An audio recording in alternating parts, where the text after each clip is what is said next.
Nous allons prier ensemble. Merci Seigneur. Nous qui étions destinés à mourir et aller en enfer, tu as eu pitié de nous et tu nous as sauvés. Et par le sang que tu as versé sur la croix, tu nous as purifié notre âme et nous te remercions pour cela. Tu nous as sauvés et tu ne nous as pas laissés comme des orphelins, mais tu nous as envoyé le Saint-Esprit. Et merci d'être toujours avec nous par le Saint-Esprit. Et nous, aide-nous à vivre le reste de notre vie en tenant à toi, Seigneur. Et aide-nous à devenir ceux qui aiment justement le Seigneur avant toute chose. Et tu aimes la France et tu as donné justement cette église de Paris. Et c'est quand l'église prêche l'évangile, tu reçois la grâce. Et aide-nous justement à prêcher cet évangile à beaucoup d'âmes. Et que notre église soit aussi remplie d'amour.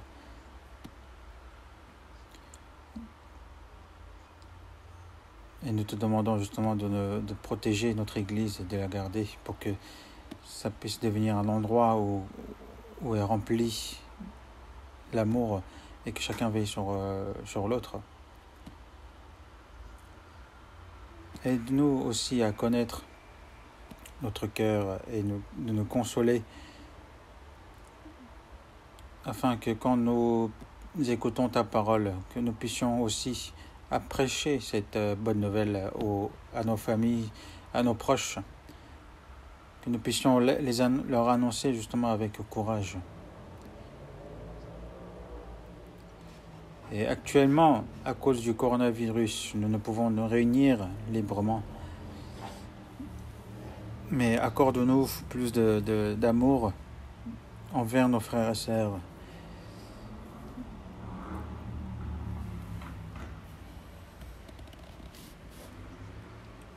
Et au moment quand tu nous donneras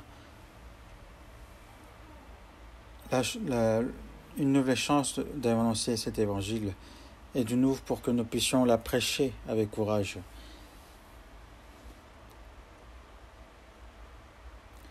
Et nous savons que nos récompenses dans le royaume des cieux sera différent selon nos vies qu'on aura menées sur cette terre.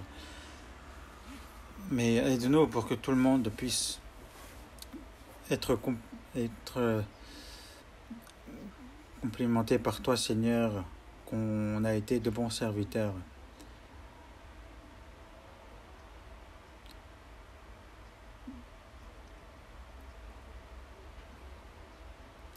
Mais il y a des frères et sœurs qui habitent loin de l'Église et qui ne peuvent malheureusement être parmi nous.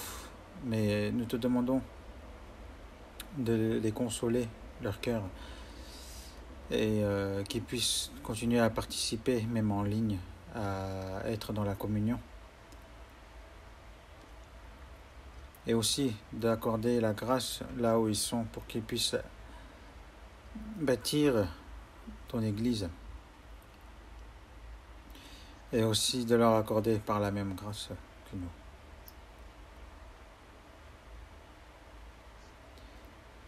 Et nous souhaitons commencer la communion.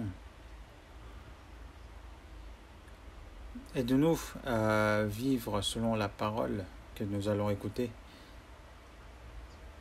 Et nous remettons toutes choses aux mains du Saint-Esprit et nous avons prié au nom du Seigneur Jésus. Amen.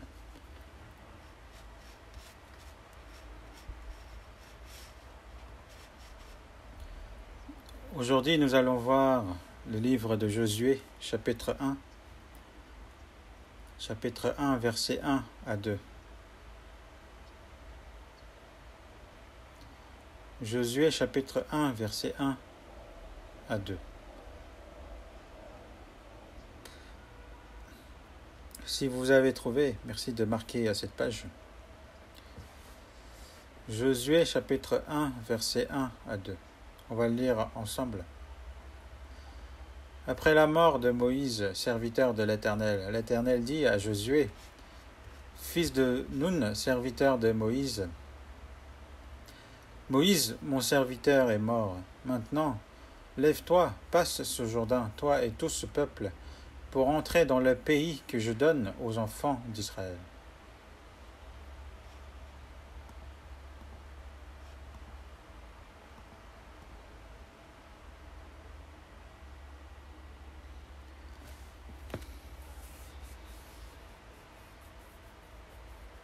Ça fait 3 semaines à peu près qu'on avait appris sur Josué la dernière fois. Donc aujourd'hui, nous allons continuer à apprendre sur Josué. Le livre de Josué est assez long et du coup, on ne peut pas apprendre surtout le livre pendant un sermon. Du coup, on va diviser en plusieurs parties. Et dans ces parties, on va diviser par des faits. Et aussi, dans ces faits-là, nous allons devoir diviser par des grands enseignements.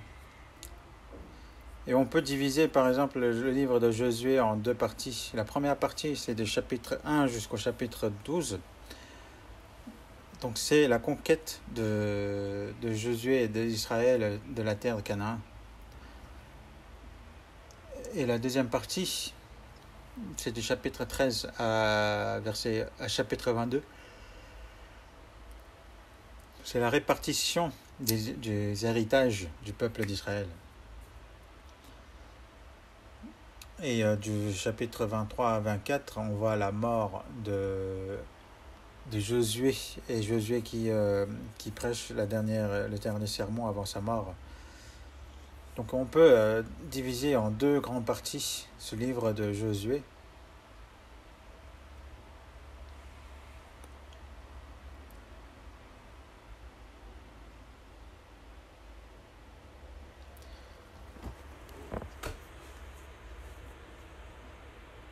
Donc de chapitre 1 jusqu'au chapitre 12, c'est des faits qui sont vraiment liés avec Josué qui se passe, qui est écrit. Donc de chapitre 1 jusqu'au chapitre 12, si on lit, si on apprend bien ces chapitres-là, on pourra beaucoup apprendre sur Jésus. Donc au début, on voit justement la traversée du Jourdain. C'est du chapitre 1 jusqu'au chapitre 4. Et du chapitre 5 au chapitre 6, on voit le combat contre Jéricho.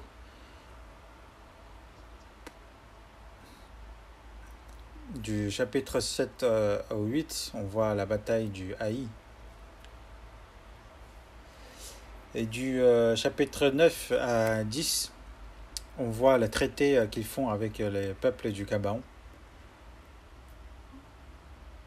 Et aussi, dans le chapitre 10, on parle du bataille du Gabaon. Et dans le chapitre 11 à chapitre 12, on voit la conquête de la terre de Canaan.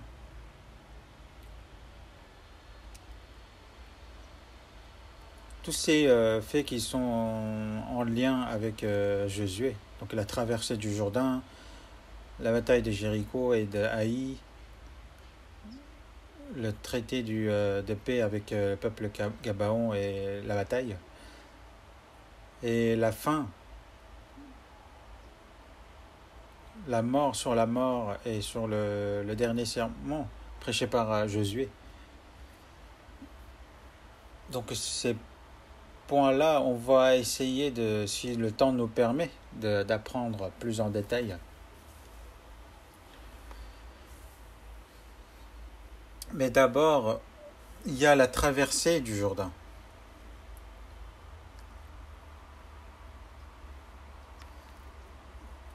Donc c'est du chapitre 1 jusqu'au chapitre 4 qui parle justement de cette traversée du Jourdain. Rien que ces parties-là, il y a beaucoup d'enseignements importants.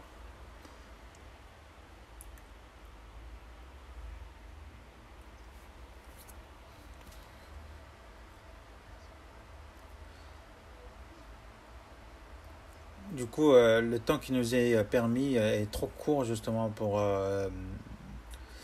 parler de tout ce qui s'est passé dans la traversée du Jourdain. Mais aujourd'hui, on va essayer de voir dans le chapitre 1. Dans le chapitre 1, on voit l'ordre de Dieu envers Josué. L'ordre de Dieu qui dit d'aller conquérir la terre du Canaan, mais il lui donne aussi sa consolation. Donc il y a eu d'abord l'ordre de Dieu. Donc c'est là où on vient de lire chapitre 1, verset 1. Après la mort de Moïse, serviteur de l'Éternel, l'Éternel dit à Josué, fils de Nun, serviteur de Moïse, Moïse, mon serviteur est mort. Maintenant, lève-toi, passe ce Jourdain, toi et tout ce peuple, pour entrer dans le pays que je donne aux enfants d'Israël. Donc Dieu dit à Josué, lève-toi et va dans ce pays que je donne au peuple d'Israël. Dans le verset 9, ne t'ai-je pas donné cet ordre? Il répète.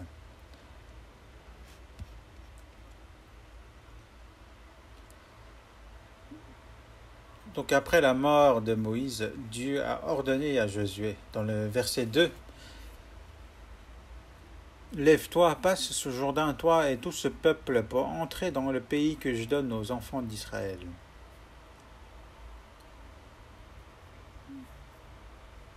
Moïse est celui qui a dirigé le peuple d'Israël dans la traversée de la mer Rouge et de la traversée du désert.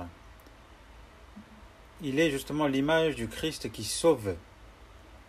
Maintenant, Josué, qui dirige le peuple dans la traversée du Jourdain et qui dirige sur la terre du Canaan, représente Jésus-Christ qui dirige les chrétiens justement dans la terre dans le royaume des cieux.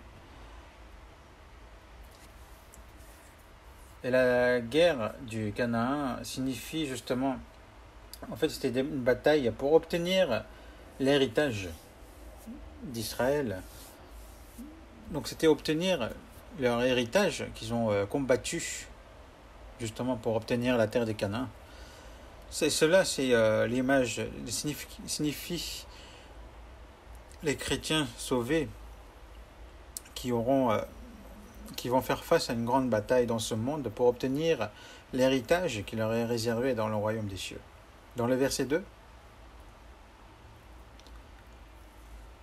Moïse, mon serviteur, est mort.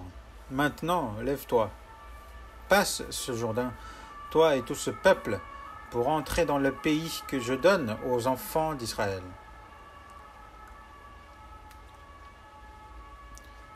Donc ici on résume l'ordre de Dieu. Donc lève-toi et va.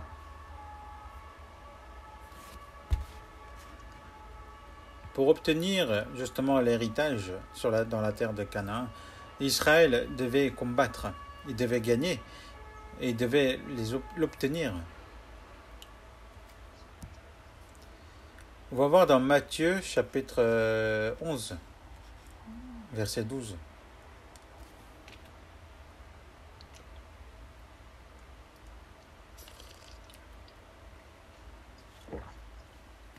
Matthieu chapitre 11, verset 12.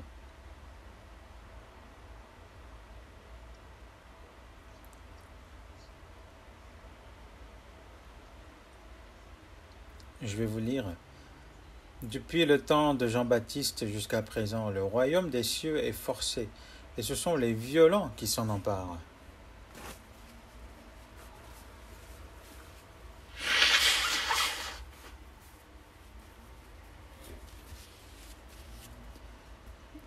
Par la mort de Jésus-Christ sur la croix, la porte du paradis nous est ouverte, non seulement à nous, mais à tous. Tous ceux qui veulent obtenir le royaume de Dieu, ils peuvent l'obtenir justement en croyant en Dieu.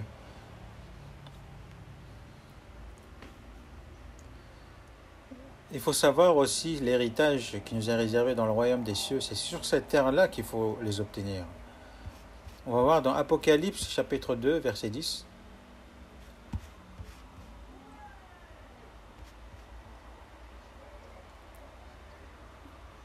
Apocalypse chapitre 2, verset 10. Si vous avez trouvé, on va lire ensemble. Ne crains pas ce que tu vas souffrir. Voici, le diable jettera quelques-uns de vous en prison, afin que vous soyez éprouvés, et vous aurez une tribulation de 10 jours. Sois fidèle jusqu'à la mort, et je te donnerai la couronne de vie.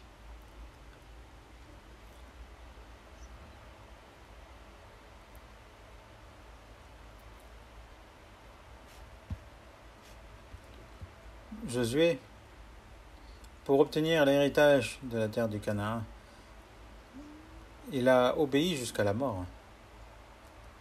Et nous aussi, pour obtenir la couronne du royaume de Dieu, nous combattons contre le diable sur cette terre. Et comme il est écrit, nous serons éprouvés, nous aurons des tribulations.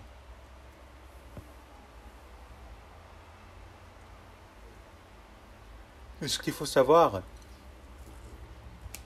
c'est que si on est fidèle jusqu'à la mort, et si on l'obéit jusqu'à la mort, il nous donnera la couronne de vie. Si on est fidèle à la parole de Dieu jusqu'à la mort, Dieu nous donnera la couronne de vie.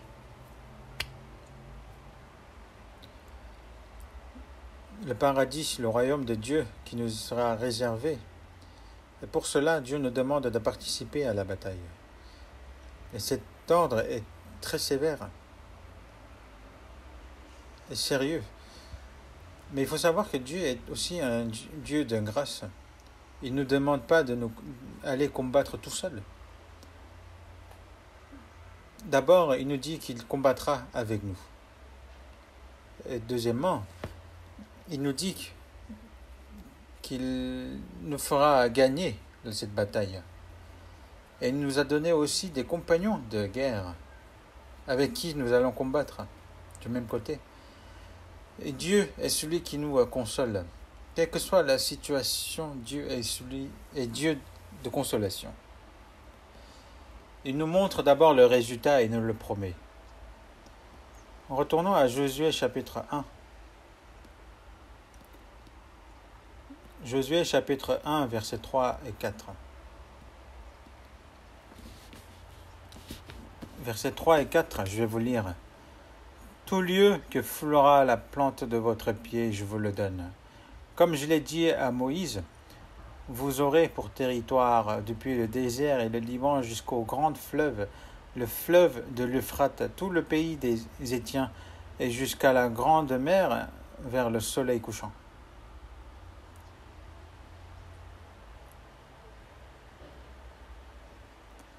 Dans le verset 3, je vous le donne. Il est écrit ainsi, n'est-ce pas? Mais dans le verset 4, si on regardait le début, vous aurez pour territoire du puits. Vous aurez pour territoire. Là, ici, il est écrit en futur.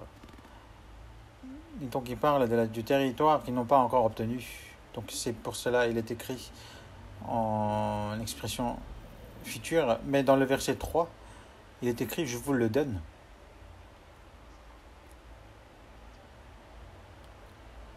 Donc c'est présent, c'est en présent parfait qu'il est écrit ici. Donc comme il a dit à Moïse qu'il s'est déjà donné à eux. Donc ils n'ont qu'à fouler ce territoire. Ils n'ont qu'à fouler ce territoire avec leurs pieds et qu'il leur appartiendra. C'est ce que dit justement le Dieu à Josué. Parce que c'est quelque chose qui leur a été déjà promis. Donc, c'est déjà donné. C'est ce qu'il dit. Là, les Israéliens, ils font face à une bataille qu'ils connaissent déjà l'issue. Imaginons si nous passons un examen. Mais imaginez que vous le passez en ayant justement toutes les réponses. dans ce cas-là, on va regarder les réponses et en plus, on peut regarder les réponses, on peut remplir cet examen. Si c'est le cas, ça serait vraiment facile, n'est-ce pas? Et imaginons aussi que par le résultat de cet examen, vous aurez quelque chose de vraiment important. Dans ce cas-là, vous serez impatient de- d'aller faire justement cet examen, n'est-ce pas? Vous connaissez déjà la réponse, donc vous avez vraiment hâte de le faire. Donc Dieu montre justement l'issue de la bataille à Josué avant que ça commence. Que toute la terre, tout le territoire que vous allez fouler de votre pied, qui sera donné. Dieu nous le dit à nous aussi. Crois et tu l'auras. Donc ce que nous, on doit faire aussi, c'est de croire avec tout notre cœur. Josué et le peuple d'Israël pouvaient obtenir tout le territoire cananéen s'ils croyaient vraiment de tout leur cœur à Dieu. Mais Dieu nous console aussi en nous disant qu'il sera toujours avec nous. C'est une bataille qui est déjà gagnée parce que Dieu nous a promis qu'il allait nous donner. Mais même si c'est une bataille qui est déjà donnée comme victoire, si Dieu est avec nous, dans ce cas, nous aurons encore plus de confiance et de certitude sur la victoire. Et Dieu nous donne justement aussi cette grâce d'être toujours avec nous. Josué chapitre 1, verset 5. C'est un verset très important, on va le lire ensemble. Nul ne tiendra devant toi. Tant que tu vivras, je serai avec toi. Comme j'ai été avec Moïse, je ne te délaisserai point. Je ne t'abandonnerai point.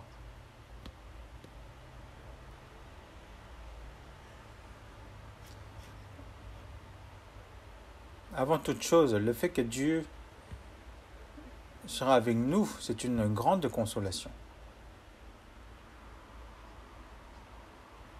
Il ne nous délaisse jamais et ne nous abandonne jamais. Et un chrétien sauvé qui peut justement se contenter justement de ce Dieu-là dans sa vie, il peut traverser toutes sortes de choses durant sa vie dans ce monde, mais il pourra toujours obtenir consolation en ayant toujours Dieu auprès de lui. Et qu'il vivra aussi certainement une vie de remerciement et de joie. Parmi nous, il y a des personnes qui vivent ainsi, même si la vie est difficile, même s'ils sont dans une situation très difficile. En se tenant uniquement à Dieu qui est toujours avec nous, ils vivent vraiment bien leur vie de foi. Il y a des frères et sœurs qui vivent ainsi. Même s'ils ont perdu leur santé, même s'ils ont perdu même des personnes qu'ils aiment, que ce soit l'argent, la gloire, ou tout ce que j'ai, même si j'ai tout perdu, cette personne qui ne perd pas Dieu, c'est une personne qui a déjà tout. Et parmi nous, il n'y a pas des gens qui vivent ainsi. Il y a un cantique.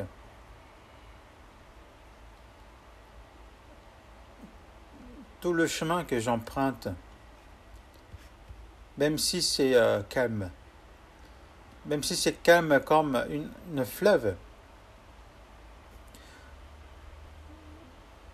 ou même si par le gros vent qui nous effraie, que ça soit effrayant, mon âme sera toujours dans la paix. Et mon âme est toujours dans la paix. Et mon âme est toujours dans la paix.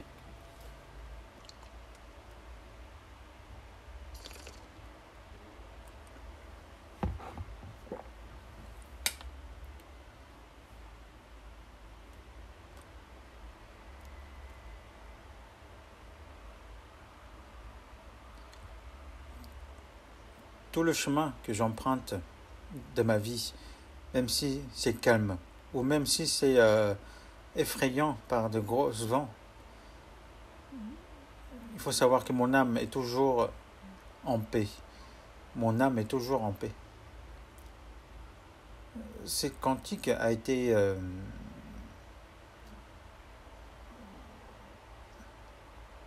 écrit par un diacre qui s'appelait Horatio Stafford.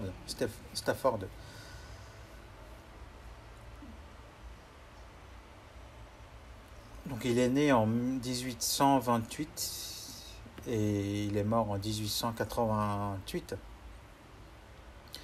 Ce diacre a été sauvé par Moody et il était devenu justement celui qui finançait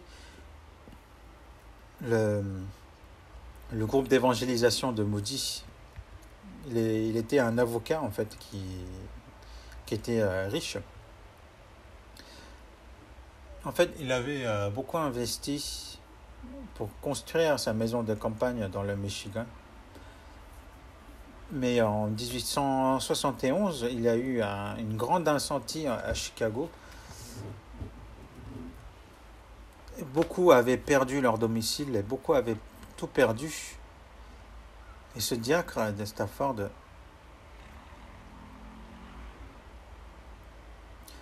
tout le bien qu'il avait investi justement à cause de cet incendie, il avait vraiment tout perdu. Mais avant cela, un an avant cet incendie, justement, son fils de 4 ans était mort du fièvre. Donc il avait perdu son fils, il avait perdu tous ses biens.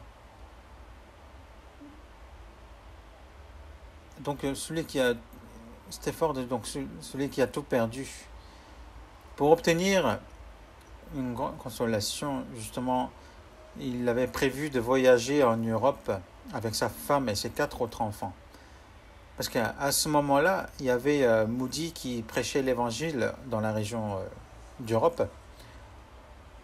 Donc il voulait justement participer au séminaire organisé par Moody pour obtenir la paix dans leur cœur. Et c'est pour ça qu'ils avaient prévu d'aller voyager. Mais le jour où ils devaient partir, il avait eu une affaire urgente à régler. Du coup, il a demandé à sa femme et à ses enfants de se rejoindre à Paris. Donc il les a laissés partir ce jour-là. Mais une semaine plus tard, ce bateau, justement, a fait naufrage et seule sa femme a pu être sauvée. Et Stafford, justement, tout s'est écroulé devant lui. Et ensuite, donc, il a pris le bateau et ensuite, il était parti rejoindre sa femme en Europe. Mais le capitaine du bateau montrait justement, quand il passait à un endroit, que c'était ici que le bateau avait coulé. Donc Stafford, qui avait vraiment tenu jusqu'à là,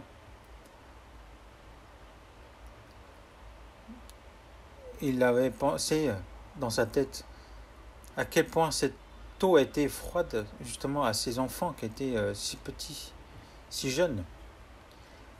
Et à ce moment-là, il a pleuré à Dieu. Seigneur, j'ai vraiment mis une grande importance dans ton travail et j'ai vraiment aimé, je t'ai vraiment aimé, mais pourquoi tu me donnes autant de tristesse? Et maintenant, comment je dois vivre? Donc il a pleuré toute la nuit ainsi. Et quand le jour s'est levé, il y avait le soleil le rayon de soleil qui l'éclairait. Et à ce moment-là, dans le cœur de Stafford, il s'est souvenu d'un verset. C'est dans 2 Rois, chapitre 4, verset 26.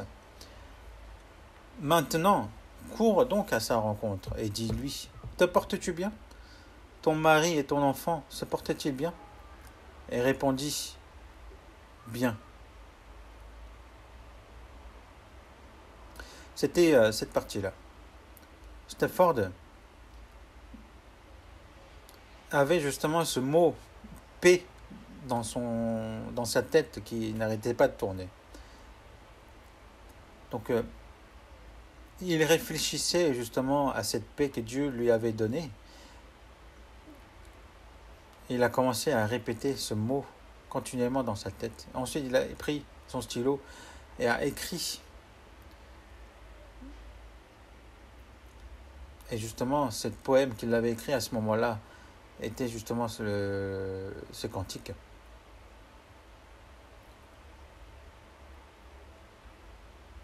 Donc le poème original dit « Même si dans ma vie, il y a la paix, ou même s'il y a une vague une grosse vague de tristesse qui vient dans mon cœur, quelle que soit ma destinée, le Seigneur m'a enseigné à dire ainsi, que je suis en paix, que je suis en paix, que mon âme est en paix. »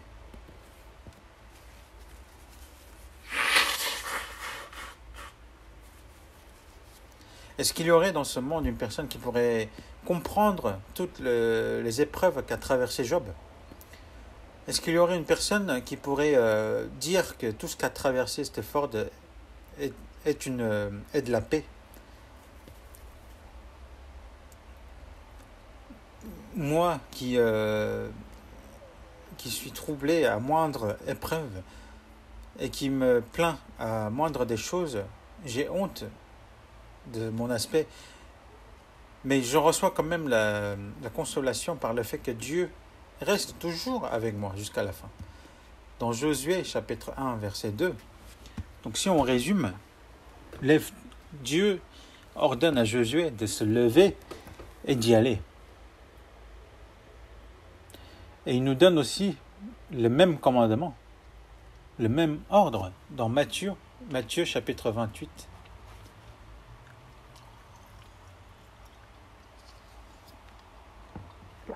Matthieu chapitre 28, versets 19 à 20. Matthieu chapitre 28, versets 19 à 20. Dans le verset 19, « Allez, faites de toutes les nations » donc c'est à nous, il nous dit cela. Donc allez, faites toutes les nations des disciples, les baptisant au nom du Père, du Fils et du Saint-Esprit. Il nous donne le même ordre qu'à Josué d'y aller. Et enseignez-leur à observer tout ce que je vous ai prescrit.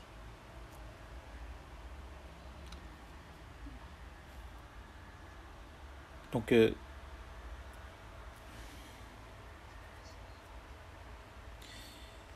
Seigneur nous donne le même ordre qui a été donné à Josué, à nous qui sommes sauvés.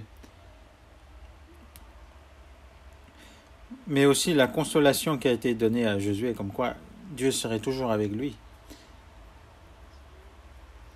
Jésus nous le dit la même chose. Dans le verset 20, vers la fin, on va lire ensemble. « Et voici, je suis avec vous tous les jours jusqu'à la fin du monde. »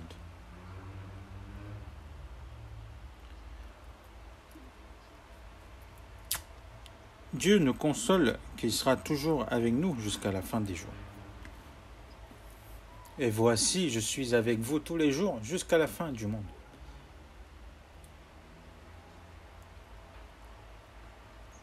Le fait que Dieu sera toujours avec nous, ce n'est pas une grande consolation. Quelles que soient les épreuves, quelle que soit la tristesse que nous traversons, nous pouvons nous contenter seulement de Dieu. Et nous pouvons vivre seulement avec Dieu. Et cette personne-là, justement, qui agit ainsi, sera un homme béni. que Dieu nous demande de nous fortifier. Aussi, on va voir dans Josué chapitre 1. Josué chapitre 1, versets 6 à 7. Je vais vous lire. Fortifie-toi et prends courage, car c'est toi qui mettras ce peuple en possession du pays que j'ai juré à leur père de leur donner. Fortifie-toi seulement et aie bon courage, en agissant fidèlement selon toute la loi que Moïse, mon serviteur, t'a prescrite. Ne t'en détourne ni à droite ni à gauche, afin de réussir dans tout ce que tu entreprendras.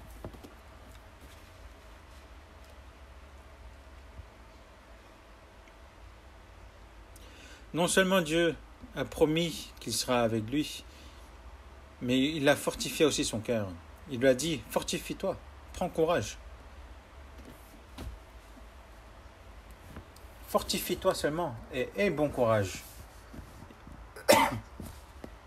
Il ne l'a pas dit qu'une fois, mais il répète sa consolation. Dans le verset 9, « Ne t'ai-je pas donné cet ordre, fortifie-toi et prends courage. Ne t'effraie point et ne t'épouvante point, car l'Éternel, ton Dieu, est avec toi dans tout ce que tu entreprendras. » Dieu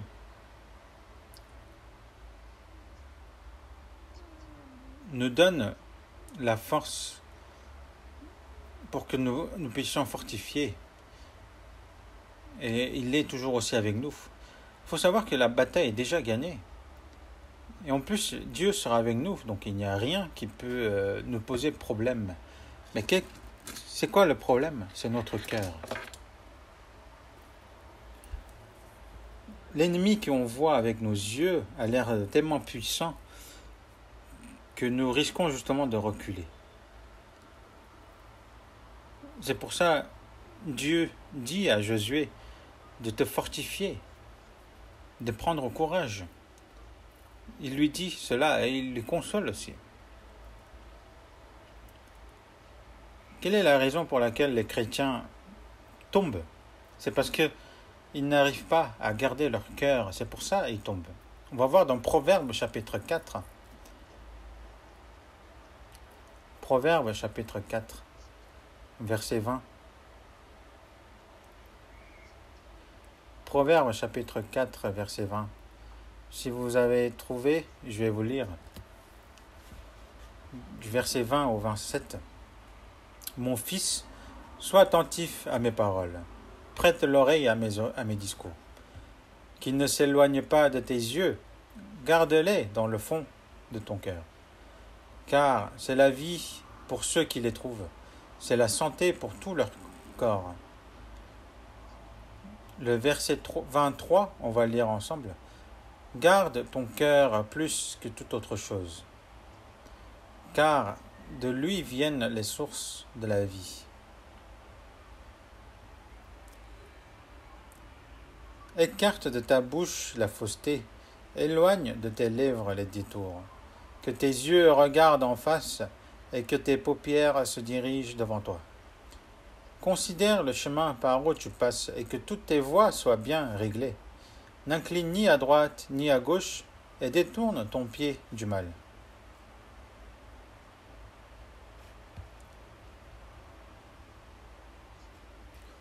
Dans le verset 23, garde ton cœur plus que toute autre chose. Dieu nous dit cela. Qu'est-ce que nous devons garder? Garde ton cœur plus que toute autre chose. Il y a beaucoup de choses qu'on doit garder dans ce monde. On doit garder nos biens, on doit garder nos connaissances, on doit garder notre fierté, on doit garder aussi notre famille. Et aussi sa propre vie qui est très importante. Il y a beaucoup de choses qu'on doit protéger, garder. Mais avant toutes ces choses-là, il y a quelque chose que nous devons le garder à tout prix. Et Dieu nous dit, c'est dans le verset 23, garde ton cœur plus que toute autre chose. C'est le cœur qu'on doit garder. Car de lui viennent les sources de la vie. Donc, avant toute autre chose, il faut garder ton cœur. C'est ça ce que Dieu nous dit. que ce soit les biens, les connaissances, l'honneur, la famille, la vie. Toutes ces choses-là, si on réfléchit bien, c'est des choses qu'on voit à nos yeux, n'est-ce pas? Mais son cœur, on ne peut pas voir avec nos yeux.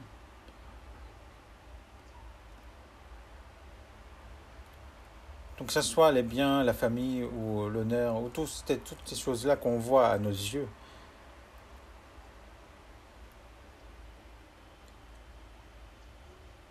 Donc on peut les garder justement pour que les autres qui le voient aussi ne me le prennent pas.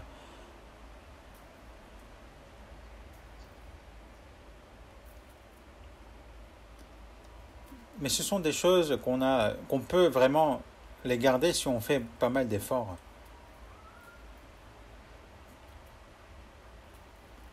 Mais il faut savoir que le cœur, on ne le voit pas à nos yeux.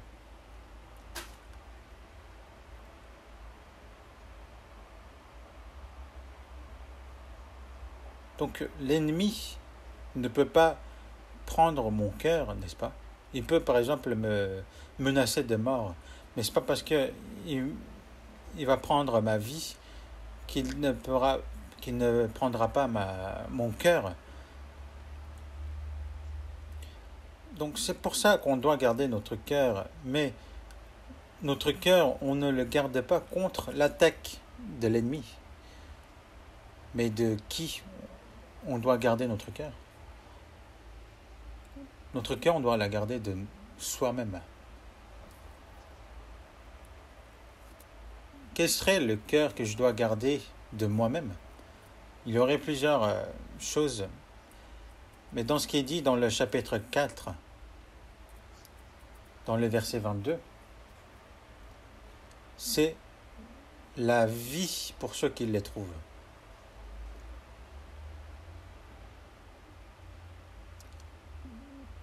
Donc c'est le cœur qui est en lien avec le salut, qui est en lien avec la vie éternelle. Le cœur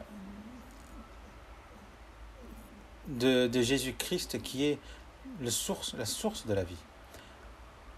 Cette premier amour de la croix, c'est ça qu'on doit garder. On va voir dans Jean chapitre 6. Jean chapitre 6, verset 56. Jean chapitre 6, verset 56.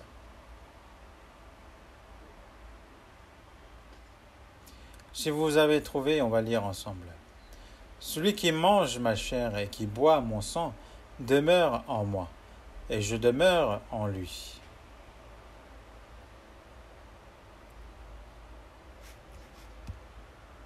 Celui qui mange ma chair et qui boit mon sang, le sang que Jésus a versé sur la croix,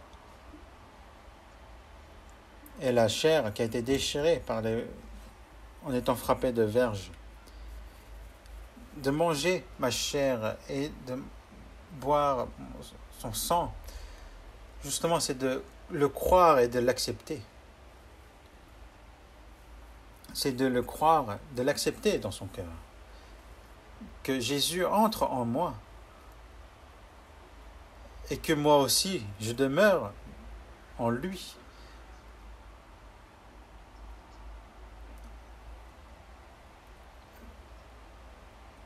Le fait de garder la croix du Christ en nous, c'est de garder notre salut et de garder notre foi. Dans la Cantique des Cantiques, chapitre 8, on va chercher. Cantique des Cantiques, chapitre 8. C'est après l'Ecclésiaste. Cantique des Cantiques, chapitre 8, verset 6. Chapitre 8, verset 6. Si vous avez trouvé, on va le lire ensemble. Mets-moi comme un sceau sur ton cœur, comme un sceau sur ton bras. Car l'amour est fort comme la mort, la jalousie est inflexible comme le séjour des morts. Ses ardeurs sont des ardeurs de feu, une flamme de l'Éternel. Mets-moi comme un sceau sur ton cœur, comme un sceau sur ton bras. Dieu nous dit de le garder dans notre cœur comme un sceau sur notre bras.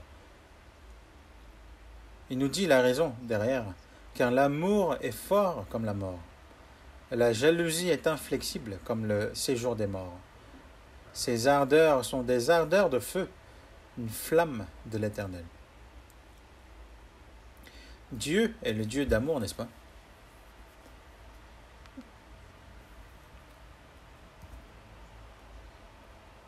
Nous avons cru et connu son amour, que Dieu est amour.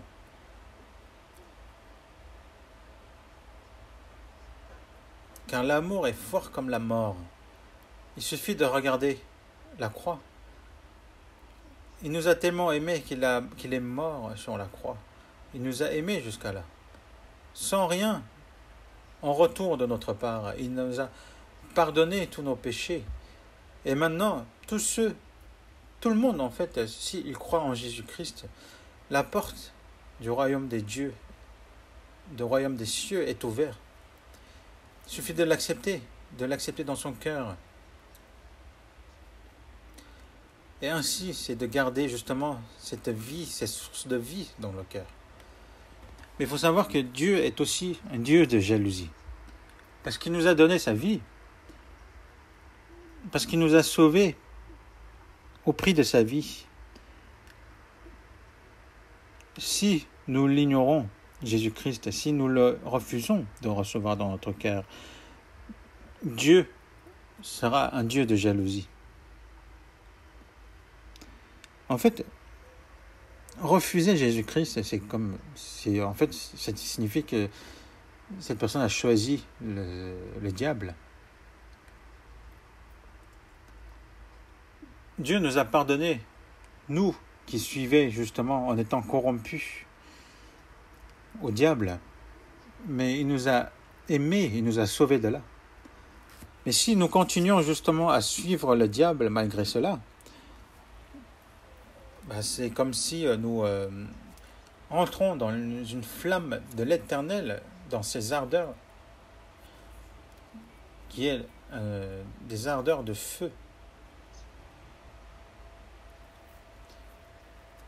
Et que sa jalousie est inflexible comme le séjour des morts.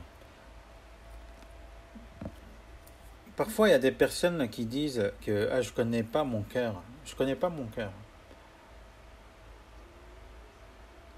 Mais c'est peut-être parce qu'il n'a pas reçu le salut, donc il ne connaît pas. Mais comment il peut ne pas connaître? Par exemple, être sauvé, ce n'est pas seulement un savoir, une connaissance. Ce n'est pas quelque chose qu'on comprend dans la tête, puis c'est tout. Le salut, après la connaissance, c'est le Saint-Esprit qui vient en moi. Et le Saint-Esprit est immense. Cette personne qui est immense, qui est rentrée en moi. Donc comment ma vie avant et après le salut pourra être la même chose?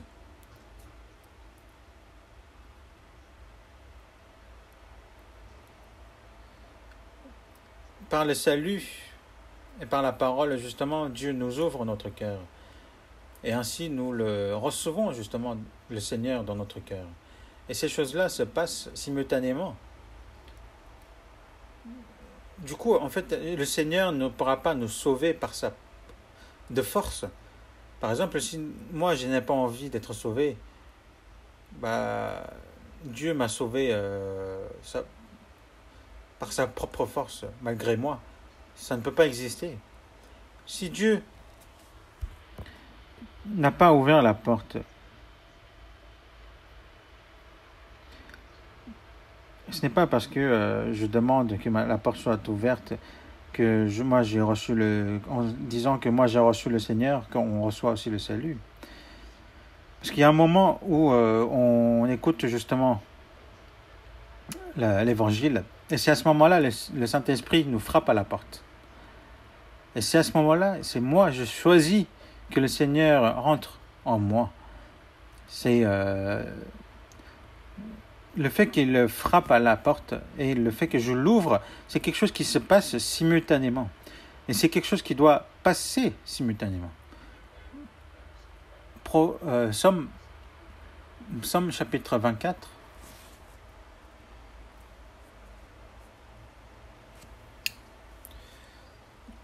Versets 7 et 8.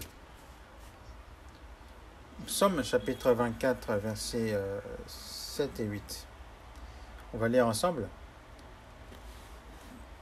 Porte, élevez vos linteaux, élevez porte éternelle, que le roi de gloire fasse son entrée. Qui est ce roi de gloire? L'Éternel fort et puissant, l'Éternel puissant dans les combats. On voit ici les portes, donc des linteaux. Des portes, pardon. Donc les portes signifient notre cœur. Donc nous, on doit justement élever les linteaux de notre porte, qui est notre cœur. Donc nous devons élever nos linteaux de nos portes.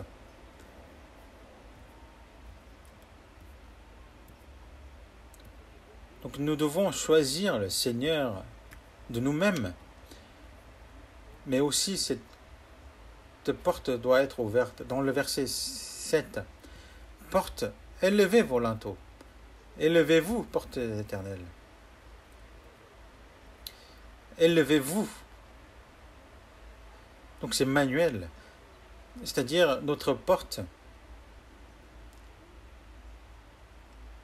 ne peut être ouvert si le Seigneur nous permet de l'ouvrir.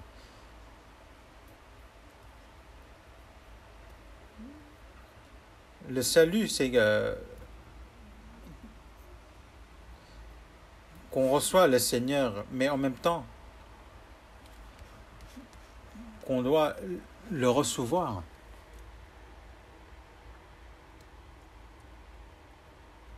Ce n'est pas parce que qu'on prie pour recevoir le Saint-Esprit n'importe quand qu'on reçoit le salut. En fait, c'est moi, je reçois le Seigneur, mais le salut, c'est quelque chose qui se fait recevoir. Donc, 2 Corinthiens, chapitre 6, verset 2.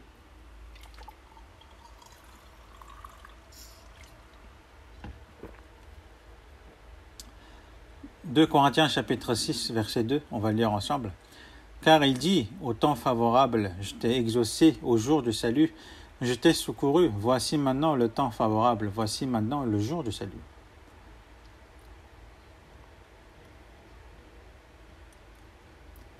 Au temps favorable, je t'ai exaucé, au jour du salut, je t'ai secouru. Donc il y a un moment, il y a un jour où on sera sauvé, qui est défini. Le jour où on a justement la parole en nous,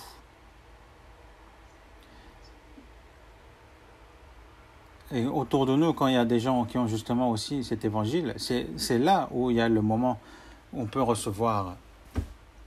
Il y a aussi le moment où le Seigneur nous l'ouvre.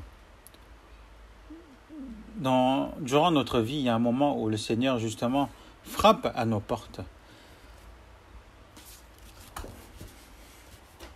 Et c'est à ce moment-là, cette personne justement qui choisit d'ouvrir la porte, c'est celui qui décide de recevoir le Seigneur. C'est cette personne-là qui recevra aussi le salut. Retournons à Proverbes chapitre 4.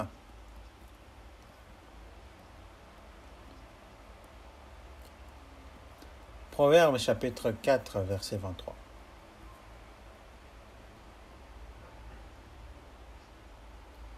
Proverbes chapitre 4, verset 23.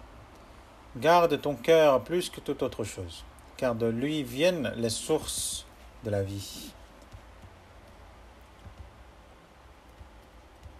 Garde ton cœur plus que toute autre chose, car de lui viennent les sources de la vie. Quand nous recevons le salut, quand nous élevons nos linteaux de notre porte, quand nos portes seront élevées, c'est le roi tout-puissant, qui est le Dieu le tout-puissant, qui est le vainqueur de toute guerre, entre en moi. Qu'il est aussi l'origine de ma vie. Il vient vers moi. Il devient ma vie. Et il change justement ma destinée dans l'éternité. Une personne qui est vraiment sauvée, forcément, il change. Sa vie avant et après le salut va changer complètement. Notre cœur, c'est quelque chose qu'on change, mais c'est aussi quelque chose qui est changé par Dieu. Une personne qui change son cœur, comment ça se passera? Dans le verset 24, « Écarte de ta bouche la fausseté, éloigne de tes lèvres les détours. » C'est sa bouche qui change. Et il peut justement aussi changer ses lèvres. Il ne parle pas des choses de la terre, alors que cette lèvre justement qui parlait que de ça, va parler de Dieu. Et il se tiendra à Dieu, qui est le chef de toute chose de la vie de foi. Il est important de vivre zélé dans la vie de foi, mais celui qui vit vraiment bien sa vie de foi, c'est celui qui tient à Dieu, qui se tient à Dieu en toutes circonstances. Avant, tout ce qui m'importait, c'était de comment réussir ma vie, comment réussir pour gagner plus d'argent, pour gagner en position. Mais après le salut, on est changé. Notre cœur pense comment être toujours dans la communion avec le Seigneur, comment discuter avec le Seigneur. Et dans le verset 25, « Que tes yeux regardent en face et que tes paupières se dirigent devant toi. »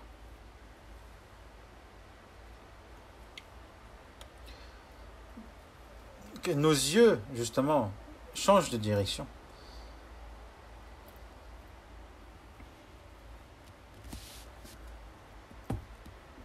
Nous vivions justement avant le salut comme les gens de ce monde. Nous vivions pour des choses, pour des buts qui n'ont aucun sens. Mais après qu'on a reçu le Seigneur, nos yeux se sont éclaircis. Maintenant, nous pouvons voir clairement. Maintenant, qu'est-ce que nous regardons? Nous regardons le Seigneur. Le Seigneur qui m'a appelé. Et justement, ce Dieu qui m'a appelé, il m'a donné un ordre. Non seulement à moi, mais tous ceux qui ont reçu le Seigneur. Et maintenant, nous regardons justement cet ordre. Nous avons un nouveau but dans notre vie. Et maintenant, je peux voir le tracé de ma vie qui se fait justement selon l'ordre qui m'a été donné par le Seigneur. Dans le verset 26 et 27, « Considère le chemin par où tu passes, et que toutes tes voies soient bien réglées. N'incline ni à droite ni à gauche, et détourne ton pied du mal. »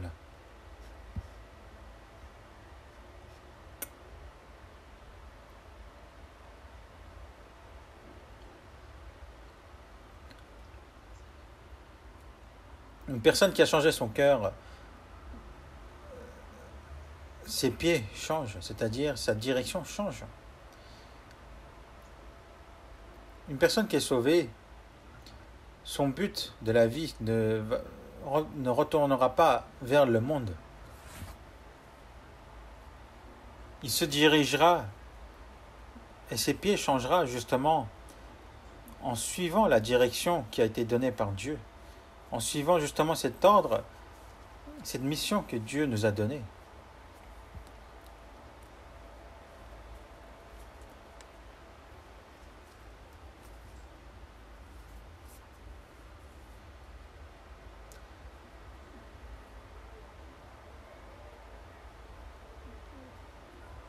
Le cœur, quand nous sommes sauvés, justement, change. Et ce cœur qui a changé, par nos bouches, et par nos pieds change notre vie. Et pour garder justement cette vie qui a changé, qu'est-ce que nous devons faire? C'est dans le verset 20. Mon fils, sois attentif à mes paroles, prête l'oreille à mes discours.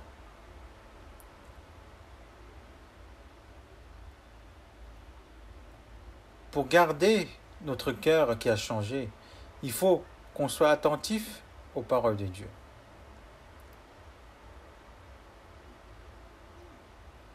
Prêter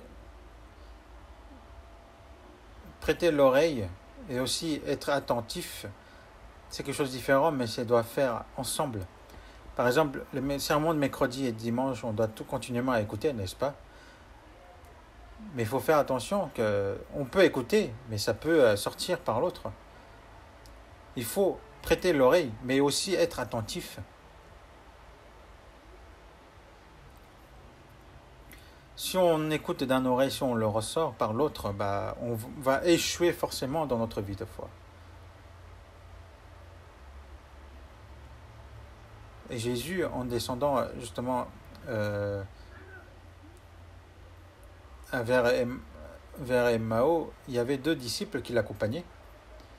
Et il lui parlait justement, expliquer la Bible. Mais ces disciples ne reconnaissaient pas que c'était Jésus.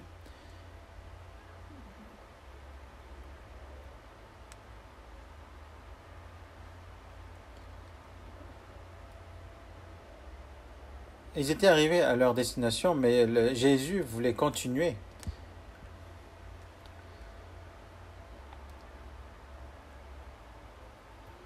Et quand ces disciples aussi étaient dans la barque et dans une tempête, ils étaient dans le froid justement, mais le Seigneur est venu en marchant sur l'eau. Il est écrit qu'il voulait juste passer. Il faut savoir que le Seigneur, pour nous aussi, le Seigneur passe. Vous êtes en train d'écouter la parole, n'est-ce pas? Au moment où vous êtes en train d'écouter la parole, le Seigneur veut passer à côté de nous. Comment nous devons agir à ce moment-là? Il faut l'attraper. Vous connaissez la vendeur de pourpre, Lydie, dans la ville de Philippe. Après qu'elle ait reçu le salut, que sa famille ait reçu aussi le salut, elle a maintenu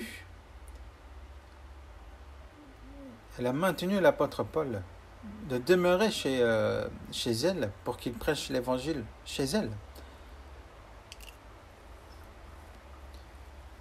Est-ce qu'elle a tenu l'apôtre Paul? Non, elle a tenu le Seigneur.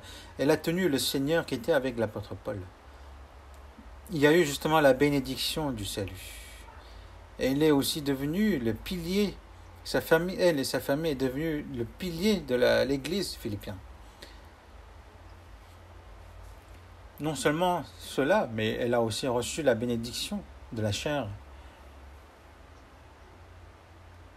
Nous aussi, à chaque sermon, il passe auprès de nous. Mais à cette heure-ci aussi, il passe auprès de nous. Mais comment vous allez réagir?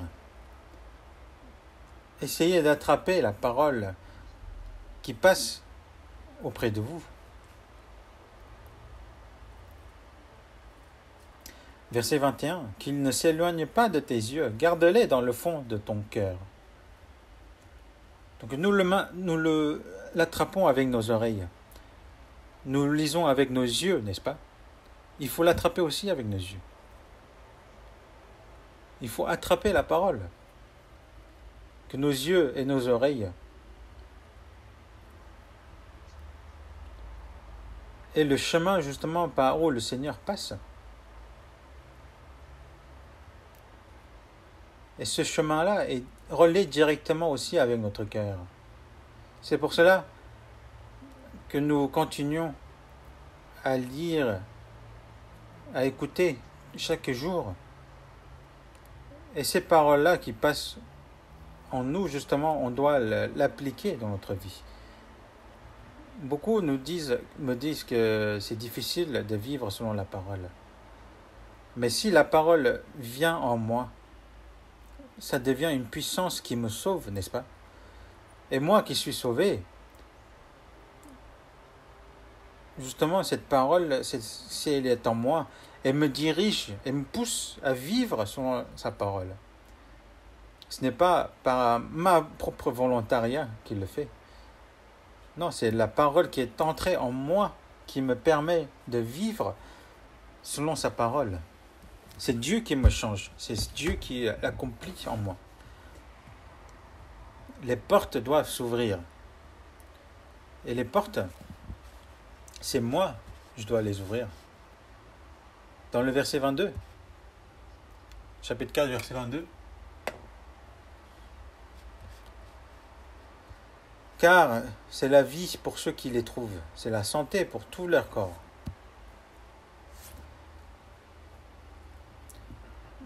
C'est mon cœur qui ressent la difficulté et c'est ma chair qui est paresseuse pour écouter la parole de Dieu. Mais la parole de Dieu est devenue source de ma vie.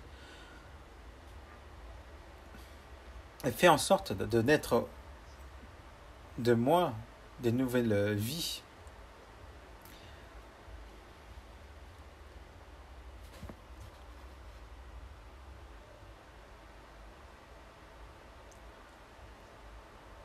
Qui est ce roi de gloire?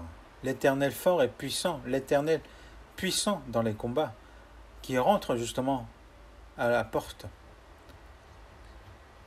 C'est l'Éternel fort et puissant, l'Éternel, le créateur de toutes choses, qui est puissant dans les combats, celui qui connaît tout et qui peut tout accomplir, qui est puissant et qui peut tout accomplir.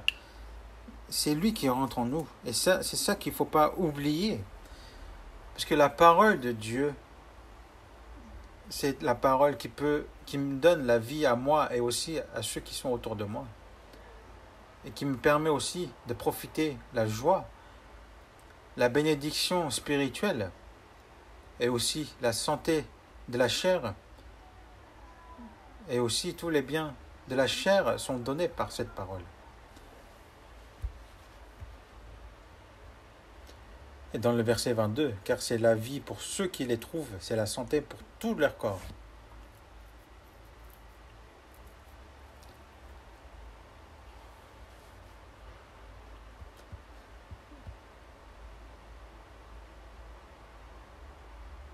Par exemple, il y a un moment où la mer rentre, justement c'est là où on met les bateaux.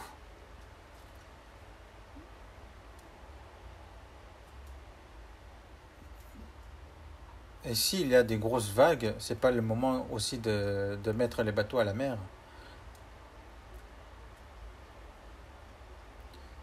Mais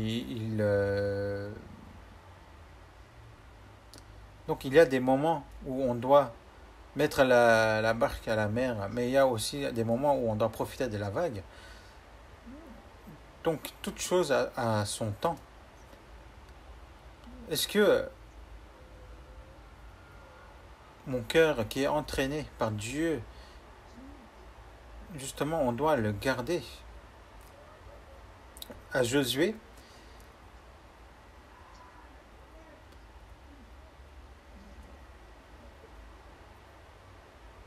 on va retourner à Josué chapitre 1, verset 8. Dieu a dit à Josué de garder son cœur.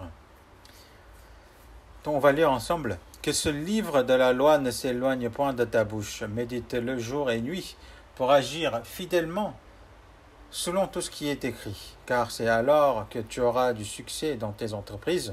C'est alors que tu réussiras.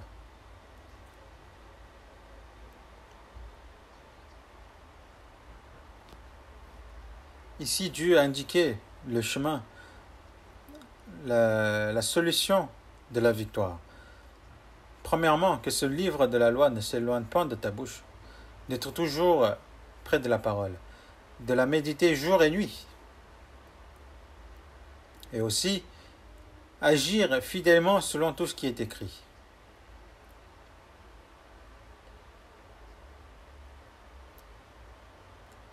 Et c'est identique à comment garder notre cœur, que la partie on a vue justement dans le proverbe. Il y a une méthode pour gagner dans la bataille. Dans ce monde, si nous avons une bonne stratégie militaire, si nos armes sont des derniers cris, justement on peut gagner. Ou aussi si on a d'innombrables soldats en nous, on peut gagner aussi. Mais la bataille que nous faisons, nous les chrétiens, et la victoire, et la méthode justement pour obtenir cette victoire, ce n'est pas comme la guerre dans ce monde. Il faut savoir que la guerre appartient, la bataille, toute bataille appartient à Dieu.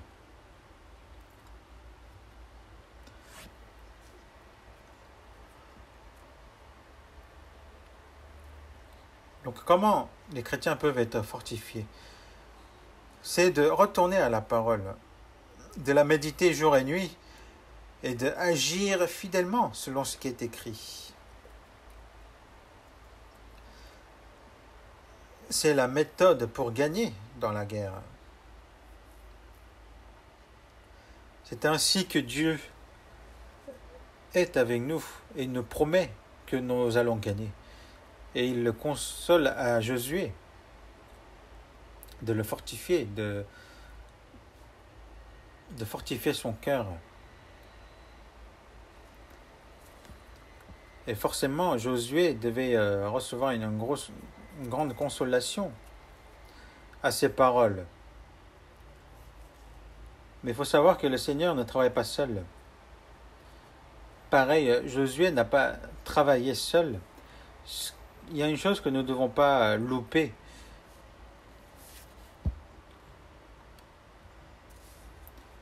Il y a aussi que la consolation de tout le peuple était devenue une grande force. Justement, le peuple d'Israël consolait Josué aussi. Ce n'était pas seulement Dieu qui consolait Josué, mais c'était le peuple d'Israël qui consolait Josué en soumettant à l'ordre de Dieu. On va voir dans Josué chapitre 1, versets 16 à 18.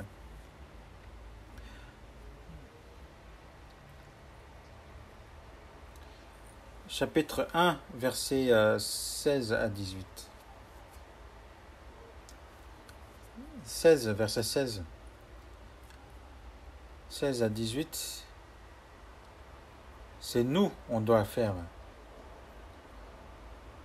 On va lire ensemble. Ils répondirent à Josué en disant: Nous ferons tout ce que nous a ordonné, et nous irons partout où tu nous enverras. Nous t'obéirons entièrement, comme nous avons obéi à Moïse. Veuille seulement l'Éternel, ton Dieu, être avec toi, comme il a été avec Moïse.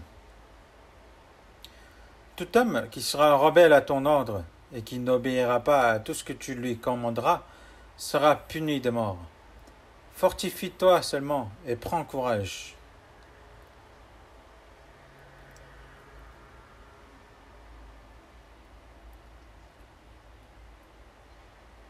C'est pareil, n'est-ce pas? Ici, le peuple d'Israélien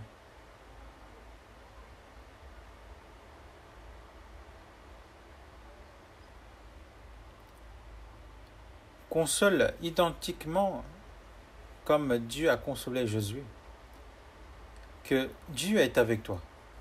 Josué, fortifie-toi. Prends courage, parce que nous allons obéir à tes ordres et nous t'obéirons entièrement.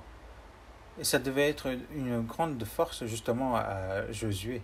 Donc ce n'est pas seulement Josué seul qui a travaillé, ce n'est pas Josué seul qui a combattu dans la bataille du Canaan. Ils ont fait ça ensemble. Donc si je conclus,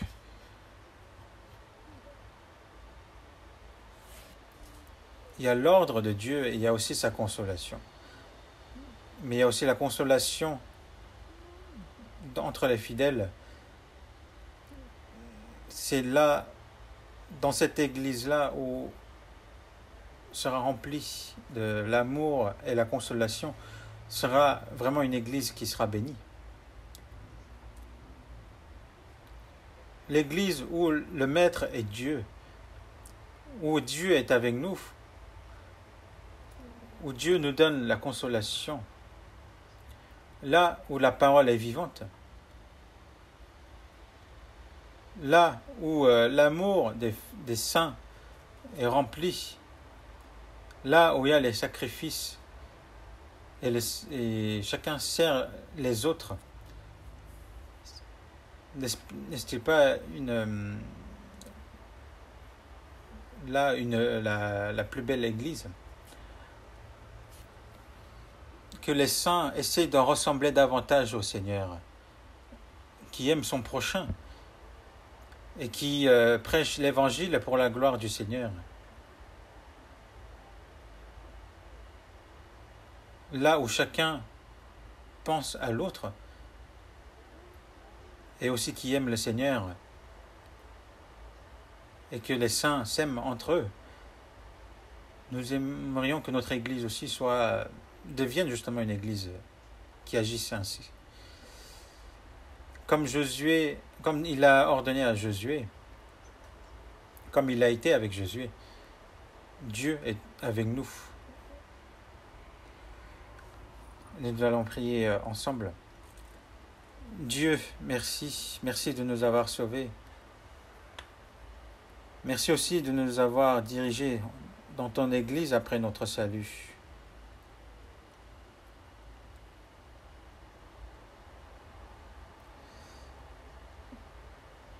Et nous demeurons en toi, Seigneur, et merci de nous avoir permis justement de demeurer en toi et de s'aimer les uns les autres. Et tu nous as ordonné de prêcher cette bonne nouvelle, d'annoncer cette bonne nouvelle partout dans le monde. Tu nous as ordonné cela, mais aussi tu nous as promis d'être avec nous. Et toi qui nous consoles dans toutes circonstances, nous te remercions. Comme tu as été avec Josué,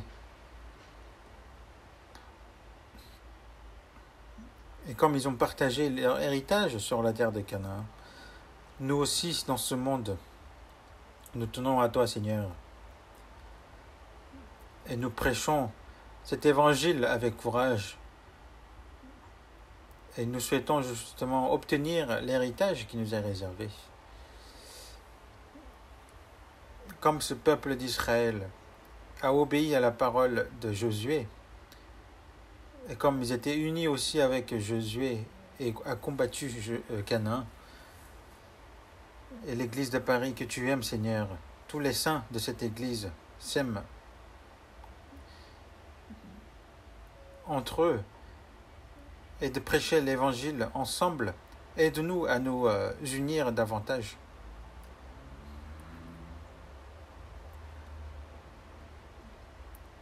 Il y a des frères et sœurs qui sont éloignés de nous physiquement, du coup, ne peuvent être parmi nous, mais sois toujours avec eux, accorde-leur la grâce pour qu'ils puissent toujours être dans la communion et d'être aussi toujours avec eux par la consolation. Et où qu'ils soient, aide-les aussi à prêcher cet évangile avec courage pour qu'ils puissent aussi bâtir ton Église.